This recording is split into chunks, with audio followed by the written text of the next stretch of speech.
বন্ধুরা, এর আগের ভিডিওতে আমরা দেখেছিলাম ঈশ্বর একের পর এক 10টি আঘাত এনে মিশরের রাজা ফারাওকে বাধ্য করেছিলেন ইসরায়েলীয়দের ছেড়ে দিতে। যে রাত্রিতে ঈশ্বর মিশরীয়দের প্রথমজাত পুত্রকে প্রাণে মেরেছিলেন, সেই রাত্রেই ইসরায়েলীয়রা দলে দলে মিশর ছেড়ে বেরিয়ে এসেছিল। কিন্তু আজ এই ভিডিওতে আমরা জানব ফারাও কেন আবার ইসরায়েলীয়দের পিছনে তার সৈন্যদল নিয়ে ধাওয়া করেছিল। আর সবচেয়ে বড় কথা, আমরা যা কল্পনাও করতে পারি না, সাগর কিভাবে দুভাগ হয়ে গিয়েছিল, যার মধ্যে দিয়ে হেঁটে গিয়ে ইসরায়েলীয়রা রক্ষা পেয়েছিল। তাই আসুন বন্ধুরা, ভিডিওটি শুরু করা যাক। ফারাও যখন ইসরায়েলীয়দের চলে যেতে দিলেন, ঈশ্বর তখন তাদের সেই পথ দিয়ে নিয়ে গেলেন না যে পথটি ছিল সবচেয়ে সোজা পথ।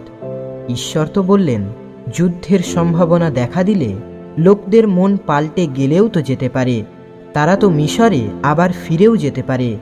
ঈশ্বর বরং মরুভূমির ভেতর দিয়ে ঘুরপথ দিয়েই লোকদের নিয়ে গেলেন লোহিত সাগরের দিকে। দিনের বেলায় তাদের পথ দেখানোর জন্যে তিনি থাকতেন একটি মেঘস্তম্ভের আড়ালে, আর রাতের বেলায় আলো দেবার জন্যে একটি অগ্নিস্তম্ভের আড়ালে। এইভাবে তারা দিনে রাতে সর্বদাই পথে এগিয়ে চলতে পারত। দিনের বেলায় সেই মেঘস্তম্ভটি আর রাতের বেলায় সেই অগ্নিস্তম্ভটি তাদের পুরোভাগ থেকে কখনোই সরে যেত না। মিশরের রাজা ফারাওকে যখন জানানো হলো যে ইসরায়েলীয়রা পালিয়ে গেছে, তখন ইসরায়েলীয়দের প্রতি তার নিজের ও তার কর্মচারীদের মনোভাব পাল্টে গেল। তারা বলতে লাগলেন, এ আমরা কি করলাম? আমাদের ওই ইসরায়েলীয় কৃতদাসদের কেনই বা মুক্তি দিতে গেলাম? তাই ফারাও তখন তার রথে ঘোড়া লাগাতে বললেন। তিনি তার সৈন্যদল সঙ্গে নিলেন, বাছাই করা 600 রথ নিলেন তিনি, আর সেই সঙ্গে মিশরের অন্যান্য রথও। প্রতিটি রথে ছিল একজন করে পদস্থ যোদ্ধা। তারপর তিনি ইসরায়েলীয়দের পিছনে ধাওয়া করলেন। ফারাও বেশ কাছেই এসে গেছেন। এমন সময় ইসরায়েলীয়রা হঠাৎ সেদিকে তাকিয়ে দেখতে পেল, ওই তো পিছনে মিশরীয়রা তাদের দিকে এগিয়ে আসছে। ইসরায়েলীয়রা তখন খুবই ভীত হয়ে পড়ল। তারা ঈশ্বরকে কাতর কণ্ঠে ডাকতে লাগলো। মোশিকে তারা বলল, মিশরে কি কবরের অভাব ছিল যে তুমি আমাদের এই মরুভূমিতেই মরতে নিয়ে এসেছো? মিশরের বাইরে নিয়ে এসে এ তুমি আমাদের কি করলে?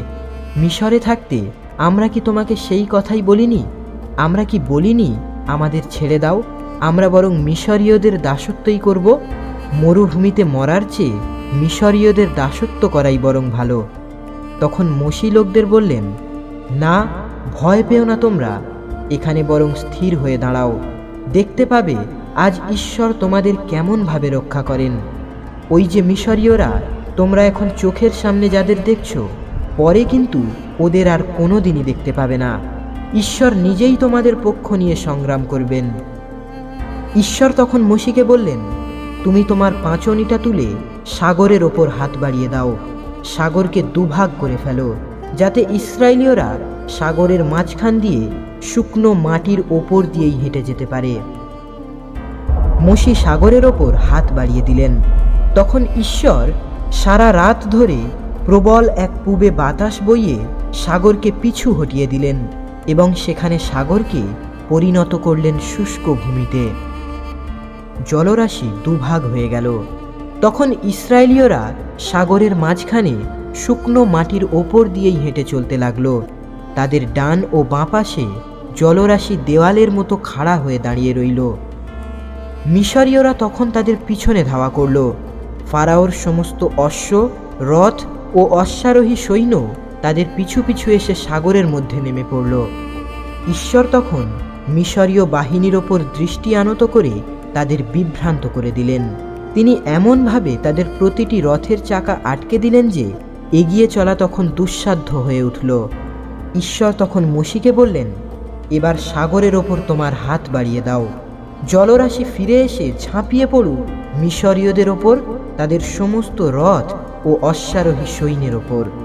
মোশি সাগরের ওপর হাত বাড়িয়ে দিলেন। সাগর আবার তার আপন খাতে ফিরে এলো। তখন পালাতে গিয়ে মিশরীয়রা তারই মুখে এসে পড়ল। ঈশ্বর তাদের সাগরের বুকে লুটিয়ে দিলেন।